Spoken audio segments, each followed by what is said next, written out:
worldthreats.com, worldthreats.com. Again, all my friends just sound like the antithesis of Hallmark cards. I don't know what the thing is, but you can find Ryan at worldthreats.com, and he's got some fantastic, informative information for you. Would you give a warm welcome to Mr. Ryan Moore?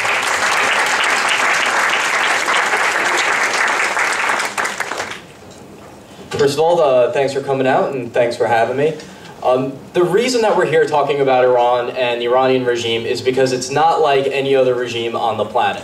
This isn't about just another country getting nuclear weapons. This is about a specific regime with a specific set of beliefs getting nuclear weapons. If you look at the Iranian constitution, it talks about their goal as being the downfall of all non-Muslim regimes. That is in their constitution.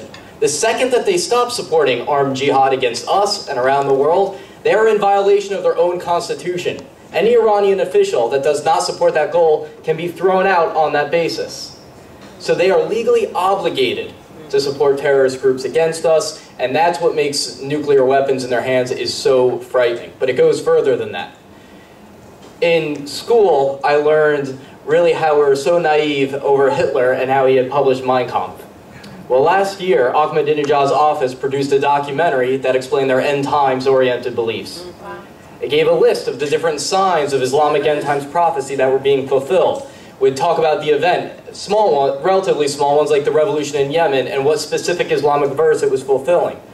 And also what specific prophecies in the future had to be fulfilled before Israel can be destroyed. And that's important because one of the questions I often hear is, well, if the Iranian regime really believes that they want to destroy Israel, why haven't they tried it already? There's a few signs that they needed to be fulfilled and still need to be fulfilled before that war can commence. And one of them is tension between the United States and Israel. When they look around the world today, if you can imagine being in their shoes, you can understand why they believe that their time has come and why they are living in the end times.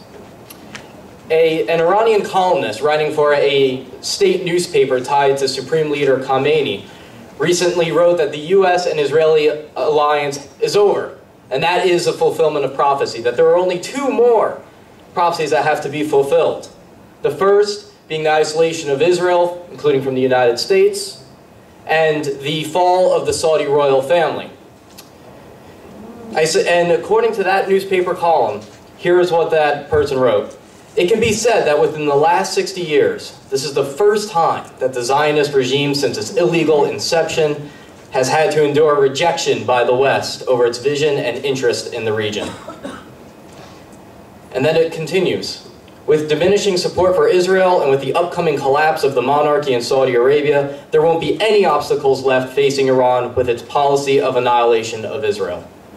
And that column directly parallels what Ahmadinejad's End Times documentary said last year, where they talked about three figures in Islamic end times prophecy called the preparers, the people who would set the stage for the arrival of the Islamic Mahdi, their version of the Messiah, who would come during a final grand war and against all odds, vanquish all of the enemies of Islam.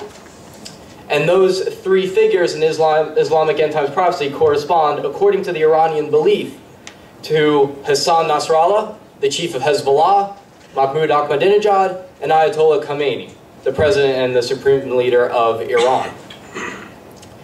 One of the other prophecies that they talk about is that a man named Abdullah will rule modern-day Saudi Arabia, and after he dies, that will lead to internal turmoil, and then that will be the final sign to commence the war to destroy Israel, and then that's what triggers the appearance of their Messiah.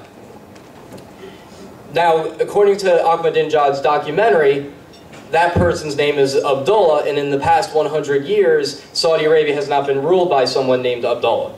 And currently, King Abdullah of Saudi Arabia is at least 87 years old, and he's widely known to be in poor health. That's the green light, according to their own words, that they're waiting for. So when people say, well, the Iranian regime, if they were that crazy, they would have done something already, they don't understand their beliefs.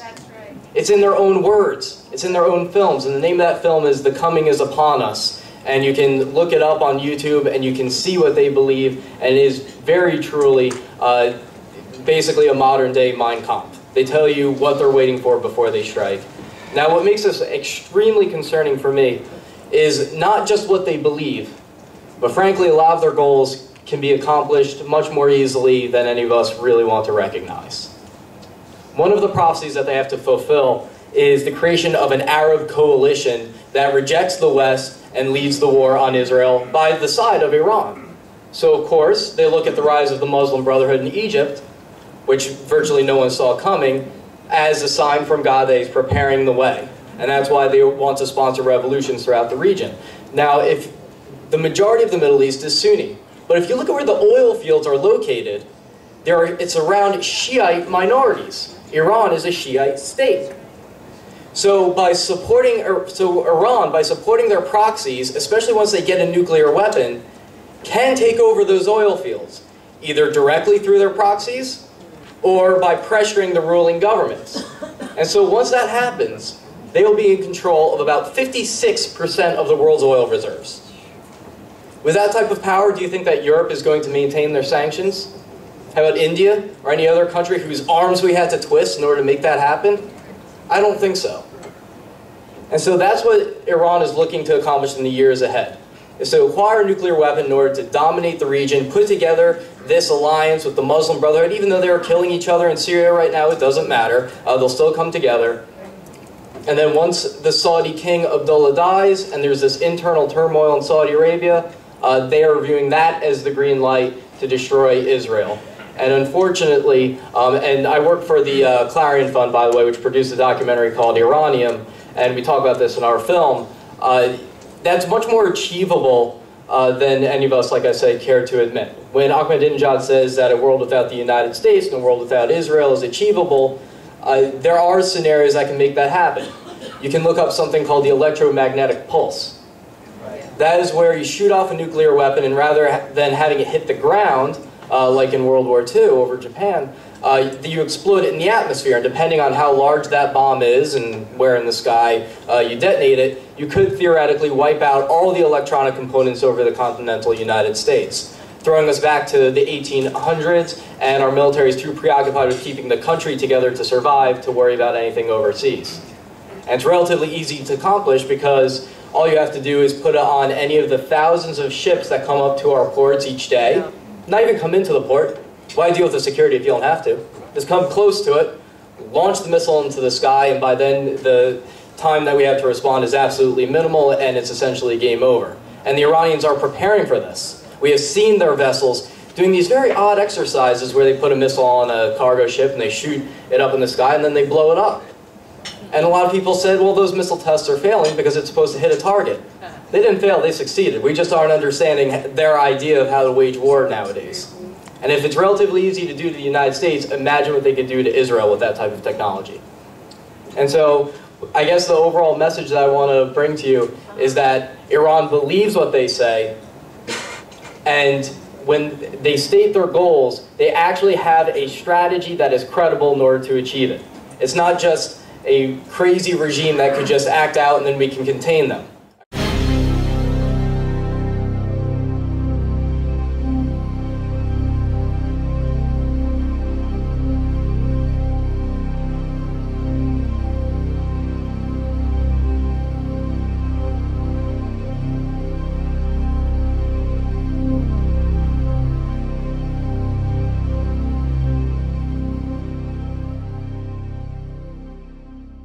The radical Islamic forces in New Jersey, people that are tied to Hamas, tied to the Muslim Brotherhood, I mean, according to documentation, basically own the political class in New Jersey today, and that's a Republican and Democratic problem.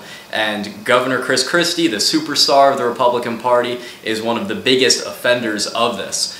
He has very close ties to, example, Imam Kantanani in Patterson, who the Department of Homeland Security wants to deport, but Christie is defending, a man tied to Hamas, an extremist cleric.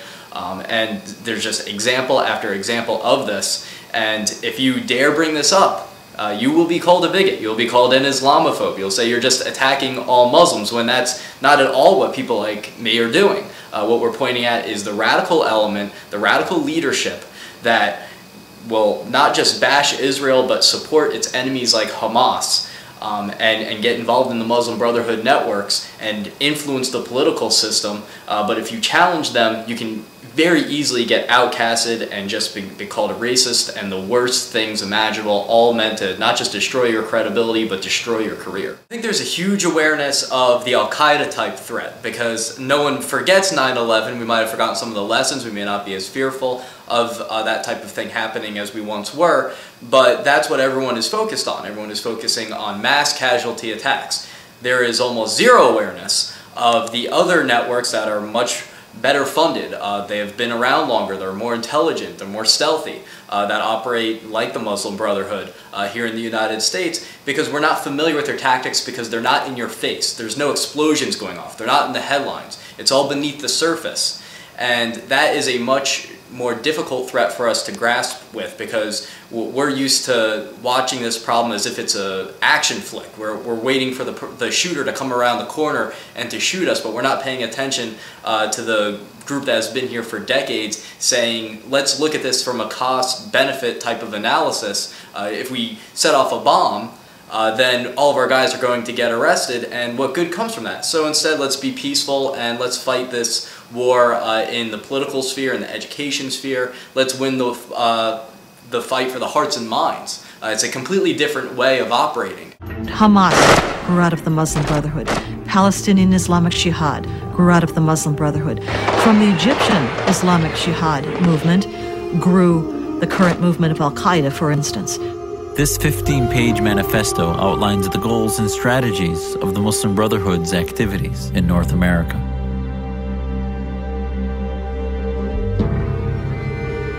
On page 7, the document states that their work in America is a kind of a grand jihad in eliminating and destroying the Western civilization from within.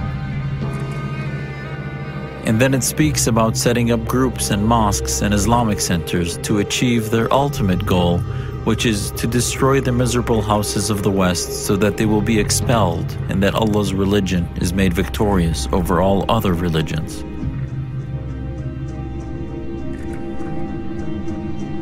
And at the end of the document, it lists the organizations that can help in carrying out these goals.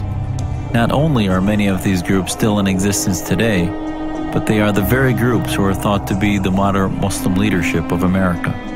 These are the groups like the MSA, ISNA, and notably the IEP. And where does CARE fit into all of this? In 1994, CARE was established by 3 of the leaders from the IEP.